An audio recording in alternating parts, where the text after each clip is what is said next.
Mga kaibigan, welcome back. Napakaganda po ng mga pag-uusapan natin. Kevin Kiambao sa NBA Summer League at New York Knicks at yung mga bagay na dapat nyo pong malaman.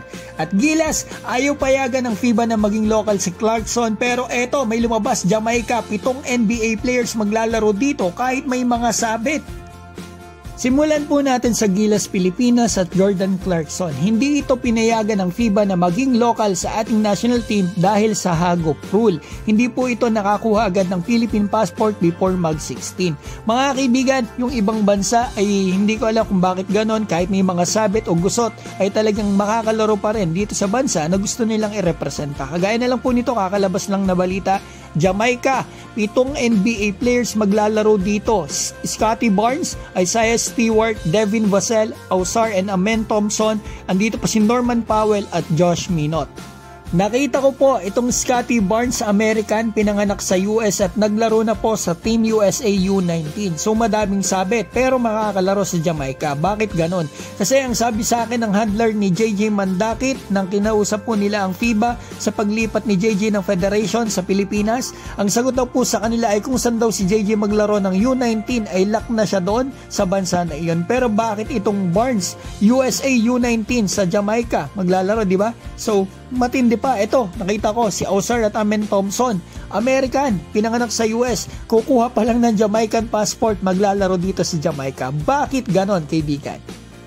Ngayon, punta na po tayo kay Kevin Kiambao sa NBA at NBA Summer League na magaganap po sa July. Tanda mo ba, kaibigan, last year yung nabalita na itong si Kevin daw ay na-scout sa Dubai nung naglalaro ito sa Strong Group at sinisipat daw po ng New York Knicks para sa kanilang NBA Summer League. Post yan ni Snow, mga kaibigan, nagsimula. Tapos kinumpirma pa yan ng PR ng Strong Group si Nico Rocha na inoffer niya daw ito last year ng Knicks sa Summer League. Mukhang totoo yan kasi ito po yung sinabi ni KQ last month lang. Ayoko man na i-cancel yun. Ayoko man na ibaliwala yung NBA dream ko last year.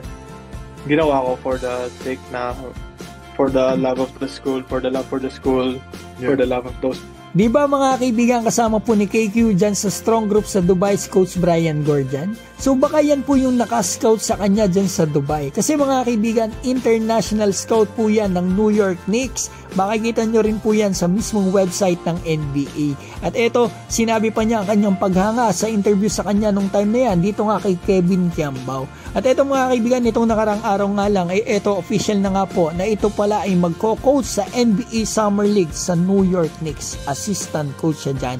Kaya pala mga kaibigan, malakas po itong si Brian Gordian dito sa Knicks. Ay parang matagal na silang magkaibigan itong president mismo ng New York Knicks na si Leon Rose. Ilang dekada na po pala silang magkaibigan. Paalis pa lang po ng Pilipinas si KQ para sa training niya sa Amerika, NBA camps at Summer League. And take note, wala pa pong official na NBA team sa camps niya o Summer League. Yung Knicks po na yan, napag-usapan lang natin yan mga kaibigan. Pero sana tulungan po siya ni Coach Brian dito sa Knicks. Malaking bagay po kasi yung may mga ganyan na baback up sa'yo sa NBA. Best friend pa yung president ng Knicks, di ba mga kaibigan? Kaya good luck sa'yo, Kevin. Sana maabot mo ang iyong pangarap.